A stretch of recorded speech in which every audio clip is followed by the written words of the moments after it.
ভারতের বাজারে লঞ্চ হয়ে গেল রিয়েলমির আরেকটি phone Realme Narzo 20।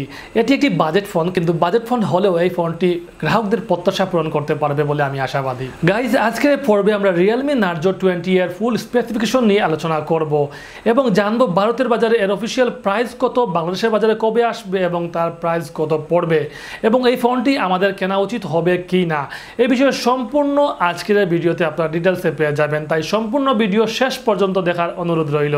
Hello viewers, আমি sy.rasel আহমদ, আপনারা দেখছেন বঙ্গ আইডিয়া। তাহলে চলুন ভিডিও শুরু করি। ভিউয়ার্স, প্রথমেই বলে নিচ্ছি, এই ফোনটি ভারতে Narzo 20 নামে রিলিজ হয়েছে এবং বাংলাদেশের বাজারে এই ফোনটি Realme C সিরিজে আসতে পারে। কিছুদিন আগে Realme C70 একটি মডেল উন্মুক্ত হয়েছে এবং তারপর C18 অথবা C19 অথবা C20 মডেলের এই ফোনটি আসতে পারে। যদিও এই বিষয়টি শিওরভাবে বলা সম্ভব হচ্ছে না, তো সময়ের সাথে আমরা দেখতে পারবো কোন নামে কোন মডেলে আসে। শুরুতেই কথা বলা যাক ফোনটির ডিজাইন এবং বিল্ড কোয়ালিটি নিয়ে। এই ফোনটিতে আসলে তেমন কোনো উল্লেখযোগ্য ডিজাইন বিল্ড করা হয়নি, একেবারে সাদামাটা ডিজাইন মনে হচ্ছে আমার কাছে। তবে তার ব্যাক ক্যামেরা থাকছে ট্রিপল ক্যামেরা সেটআপ, একটি ফিঙ্গারপ্রিন্ট সেন্সর এবং একটি LED ফ্ল্যাশ লাইট। এবং ফোনটির ডান দিকে থাকছে পাওয়ার বাটন এবং ভলিউম বাটন, বাম দিকে থাকছে সিম কার্ড স্লট। ডিসপ্লে সেকশনে থাকছে 6.5 ইঞ্চির একটি মিনি ড্রপ ফুল স্ক্রিন, যার resolution 720x1600 pixel. Body to screen ratio প্রায় 90%। তবে এই ফোনটিতে প্রোটেকশন হিসাবে কি ইউজ করা হয়েছে তা রিয়েলমি অফিসিয়ালভাবে জানায়নি, তবে ধারণা করা হচ্ছে এই ফোনটিতে গরিলা গ্লাস ইউজ করা হয়েছে।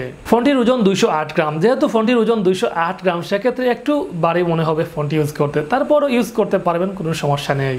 এবার জেনে নিব ফোনটির হার্ডওয়্যার সম্পর্কে। ফোনটি রান করবে Realme UI Android 10 ভার্সনের উপর বেস করে। এই ফোনটিতে চিপসেট হিসেবে থাকবে মিডিয়াটেকের helio G85, যা একটি গেমিং প্রসেসর।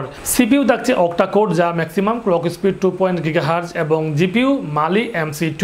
এই তিনটি সমন্বয়ে অনেক বেটার সার্ভিস এই মোবাইল থেকে আশা করতে পারেন। তবে একটি বিষয় লক্ষ্য করলাম, রিয়েলমি বর্তমানে যে ফোনগুলো বাজারজাত করছে তার বেশিরভাগ কিন্তু গেমারকে টার্গেট করে, হোক সেটা লো বাজেট অথবা হাই রেঞ্জের। এই মোবাইল ফোনটিতে যে চিপসেট ইউজ করা হয়েছে তা একটি গেমিং চিপসেট এবং মিডিয়াটেকের অফিসিয়াল ওয়েবসাইট বলছে এই চিপসেট দিয়ে যে কোনো ধরনের গেমিং পারফরমেন্স আশা করতে পারেন। ফোনটি ভারতের বাজারে দুটি ভেরিয়েন্টে পাওয়া যাবে, তার মধ্যে 464 এবং 4128, সাথে একটি এক্সট্রা মেমোরি কার্ড ইউজ করতে পারবেন এবং সিম সেকশনে থাকছে দুটি ন্যানো সিম। নেটওয়ার্ক ফ্রিকোয়েন্সি সর্বোচ্চ 4G।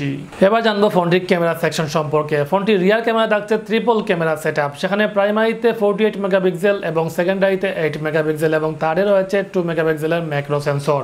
এই ক্যামেরা সেটআপ দিয়ে 1080 পিক্সেলের সর্বোচ্চ 60 FPS দিয়ে ভিডিও রেকর্ডিং করতে পারবেন এবং 720 পিক্সেল দিয়ে সর্বোচ্চ 120 FPS এ ভিডিও রেকর্ডিং করতে পারবেন। সেলফি ক্যামেরা থাকছে একটি ওয়াইড অ্যাঙ্গেলের 8 মেগাপিক্সেলের লেন্স। এবার জেনে নিব ফোনটির ব্যাটারি সেকশন সম্পর্কে। ফোনটির ব্যাটারি সেকশনে রয়েছে 6000 mAh এর একটি ব্যাটারি এবং সাথে 18 ওয়াটের একটি ফাস্ট চার্জার। এই চার্জার দিয়ে 2 থেকে 2.5 ঘন্টায় ফুল চার্জ করে নিতে পারবেন আপনার মোবাইল। সিকিউরিটি সেকশনে থাকছে ফেস আনলক এবং রিয়ার মাউন্টেড ফিঙ্গারপ্রিন্ট সেন্সর। এবার জেনে নিব ফোনটির প্রাইস সম্পর্কে। এই ফোনটি ভারতের বাজারে অফিসিয়ালভাবে 464 ভেরিয়েন্টের প্রাইস পড়বে 10,499 টাকা এবং 4128 ভেরিয়েন্টের প্রাইস পড়বে 11,499 টাকা। এবং বাংলাদেশের বাজারে যদি এই ফোনটি অফিসিয়ালভাবে আসে তাহলে 13 থেকে 14,000 টাকা পড়বে এবং যদি আনঅফিসিয়ালভাবে আসে তাহলে সর্বোচ্চ 15,000 টাকার মধ্যে পড়বে। আনঅফিসিয়ালভাবে 15,000 টাকার বেশি দিয়ে এই ফোনটি কখনোই কিনবেন না। ভিউয়ার্স, এই ছিল Narzo 20 মোবাইল ফোনটির স্পেসিফিকেশন রিভিউ। যদি আমার এই ভিডিওটি ভালো লেগে থাকে তাহলে অবশ্যই চ্যানেলটি সাবস্ক্রাইব করবেন, লাইক কমেন্ট করে পাশে থাকবেন এবং যদি আমার কোনো ভুল ত্রুটি হয়ে থাকে তাহলে অবশ্যই কমেন্ট বক্সে জানাবেন এবং আমি তা পরবর্তীতে শুধরানোর চেষ্টা করব। সবাই ভালো থাকুন, সুস্থ থাকুন, এই প্রত্যাশা শেষ করছি। ধন্যবাদ সবাইকে।